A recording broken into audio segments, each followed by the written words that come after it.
You are listening to Practical and Woo by Mindset and Manifest. My name is Eden, and I invite you to embark on a journey with me to explore the practical and spiritual edges of the unknown for the purpose of allowing you to embody and empower yourself uniquely as you are and to intentionally create and live a life of freedom and fulfillment. Each week, I'm going to discuss topics such as energetics, reality creation, manifestation, astrology, tarot, and more to help empower you to live beyond perceived limitations and to practically design your life so it feels like absolute magic every step of the way. Let's dive in. Well, hello, vibrant soul. For this week's episode, I thought it could be fun to dive into the realm of gemstones. A caveat before we dive in. This episode is going to touch on your woo-woo sensibilities. Although in everything that is brought to this episode, I assure you that there is always practical purpose and application.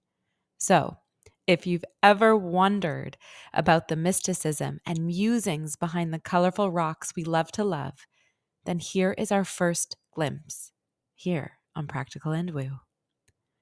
Interest and acquisition of gemstones have been a part of human culture since ancient civilization. In ancient Egypt, for example, gemstones were highly valued for both decorative and protective purposes. Rooted in ancient Egyptian culture, it was believed that gemstones carried mystical properties that could bring the recipient protection, good luck, and spiritual benefits. In the Roman Empire, elite Romans adorned themselves with gemstones as a symbol of wealth, status, and protection.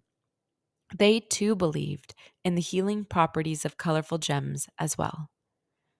Gemstones have since carried weight as symbols and talismans in the Middle Ages, the Renaissance, the Victorian era, the Art Nouveau and Art Deco movements, all the way until now. Before I go deeper into the who, what, where, when, and why of gemstones, I want to tell you a personal story of how gemstones first appeared in my experience. As you may know by now, university was quite a challenging time for me and my mental health. I talk about this more in episode 17, My Big Why. Reflecting back, the weight of my worry, my anxiety, my fear of not being enough consumed much, if not the majority, of my university experience. And at the same time, I continue to carry so much gratitude for the friends I've made along the way. Friends who helped me deepen my relationship to spirituality, deepen my relationship with myself, and also deepen my relationship with Woo. I remember having lunch in the student center one day with a friend of mine who had just gone on a date with someone. This friend and I would talk about astrology all the time, and they said to me, Eden, this person I dated is also a Scorpio and he's interested in gemstones. Gemstones, I asked? Yes, gemstones. He carries them around in his pocket, and he says that they bring him so much comfort and strength. Do you know anything about gemstones? At the time, I didn't, and suddenly an urge to know everything about gemstones dawned within me. Though I do recognize that I can't possibly know everything, not in this lifetime anyway. Coincidentally, I had seen some gemstones a few days prior and had made a subconscious mental note of their presence at this novelty shop at the mall. After my friend and I said our goodbyes, I felt a magnetic pull to go to that shop again. It was undeniable and it was strong, and so I honored this desire and I went immediately. In the parking lot of the mall, I pulled out my phone and typed into Google, gemstones used for boosting self-confidence and self-love.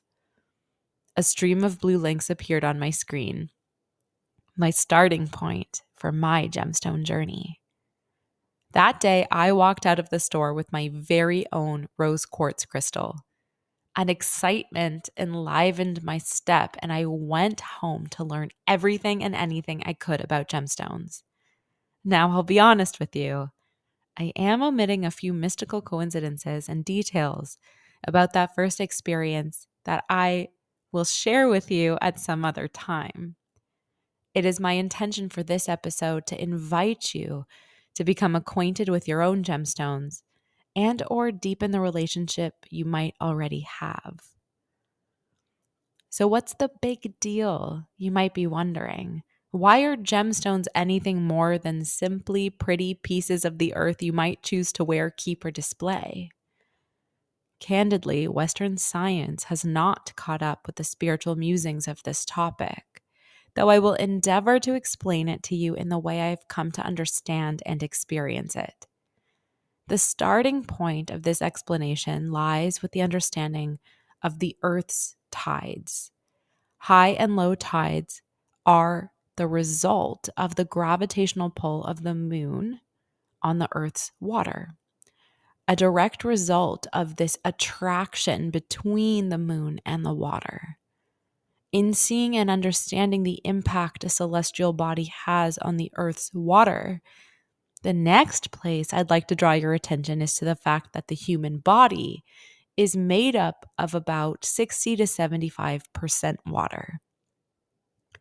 In understanding that water is pulled and impacted by the moon and other outside forces, I cannot help but sense that the water of our bodies is also subject to such external impact as well. We are fluid beings. So, what does this have to do with gemstones then and their properties?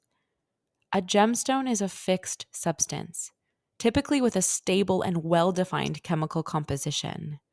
Diamonds, for example, are composed of carbon atoms that are arranged in a crystal lattice, giving them their strength. After gemstones undergo the process of becoming what they are, they seldom change very much at all, unlike humans who change all the time. Moods, emotions, feelings fluctuate, and often fluctuate according to who or what we are encountering in our day-to-day lives. And so the premise is this: the strength of the gemstone and its fixed nature becomes an anchor for the fluidity of you to match and mirror. Like a mentor with a strong moral compass who can influence you to find the morality of your own soul. The unique properties of gemstones and the tenets, symbols, and axioms they represent can help to draw out and strengthen those features and facets of the inner parts of you that match. I like to think of them as little friends that serve you in bolstering traits and qualities of yourself that you're hoping to tap into and express. There is so much more about this topic I could dive into, and I welcome any questions that may be surfacing for you in response. We can absolutely cover additional topics about gemstones, including the meanings of different varieties and how to pick them for yourself or for someone else. For this episode, before I bid you adieu, I want to leave you with this food for thought. Even though something isn't explicitly proven before your eyes, doesn't mean that something isn't real. If you're feeling the call to connect more with gemstones, then I'm celebrating the heck out of your curiosity. Your heart knows more than the brain could ever conceive. Until next time.